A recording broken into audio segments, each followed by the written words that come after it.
I'm Susan Ashbrook. You know, most of us think about going on leisurely trail rides, but what's in fashion is here today, and we're going to be taking you on a competitive trail ride that can go up to 55 miles. We're going to go check out the horses, the riders, the obstacles, vet checks, and most importantly, the finish line. Because if it's about horses, we cover it. 20 minutes outside of Santa Barbara in the backcountry of Santa Ynez Valley, riders have gathered from all over to compete in the Sage Hill competitive trail ride at Liveoak Camp. Before the competition begins, all horses must pass a thorough vet examination. The metabolic parameters on each horse will be stored in a database and used as reference throughout the competition. I'd say 95% of the horses out here just stand there, you know, and actually kind of enjoy the attention. These pulse and respiration, P&Rs as they are referred to, will be held at intervals throughout the ride. If the statistics are inconsistent and reveal a health concern, the horse will be retired from the competition. In the pre-dawn hours, riders gear up for a competition where they will be judged by the manner in which they handle their horse while negotiating challenging conditions, including obstacles like steep ascents, water crossings, and an occasional hog. Ashley Dillard and her husband Joe have a strategy for today's ride. They've teamed up their more experienced horse with their younger gelding. Our strategy was to try to keep him quiet, so we got off first this morning, and we trotted out and got away from the other riders so that the horse wouldn't be looking ahead at a horse, or he wouldn't have horses behind him pushing him. So once you get into a little space there where our horses can't see anybody behind them or ahead of them, then you can pay attention to your timing and how much walking you do, how much trotting you do.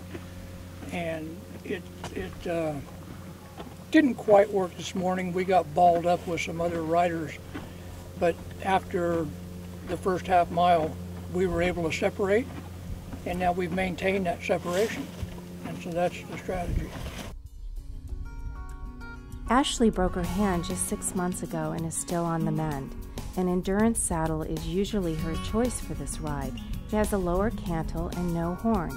But since her injury, she's had to make some adjustments. So my husband bought me this saddle, and it's a custom-made J.J. Maxwell. And it's hand-tooled and got a breast collar with it. And then the bridle that I use is got kind of a snaffle with what they call a bone, and then the shanks, and that's sort of a teardrop. Right. And we found, both of us, that this kind of a fit works really well with younger, older horses. It's not too severe, but it's just right. And then I have a bozal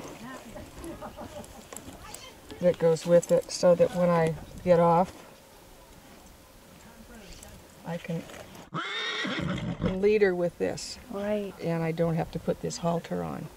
So I just leave the reins over the saddle horn, and I've got a strap here that I can hook them here so that they don't flop around, because I'm compromised with what I can do with my hands. And how are you doing today? Well, you're overcoming. Yeah, we had like you said, we had a little rough start in the beginning because we had horses clamoring behind us. But once we moved on, everybody settled down. We've been having a really good ride. Denise Frick is one of the early arrivals, and we've noticed her horse has specialized gear. Denise, I noticed that you have a special kind of easy boot for your horse. Yes. Do you want to tell us about that? They are the Easy Boot Bears. They're made by Easy Care, and they're made to flex. And the regular standard Easy Boots have cables in the front, and he tends to clip those on rocks. So the Easy Boot Bears are a better alternative because they don't have the cables. Yes. And they're made to flex like a natural hoof does also. They normally come with the gaiters that wrap around the pasterns, but NATRC doesn't allow anything above the cornet band. Right. So I took the gaiters off, and Easy Care makes a foam that you put in the boots and keeps them on. Now, so they don't come off. Did they go on really well the first time, or did he say, hey, what's that on my hoof? No, actually, he took to these pretty well. I use regular easy boots also, and he took to those very well. But they are a little harder to apply than the standard easy boot is. The standard easy boot goes on a little easier. These require a little bit of tapping with your hand or something to get them on.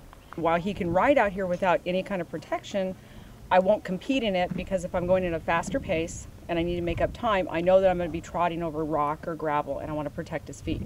And that's the way to do it, rather than putting shoes on. Super. Thanks so much. No problem.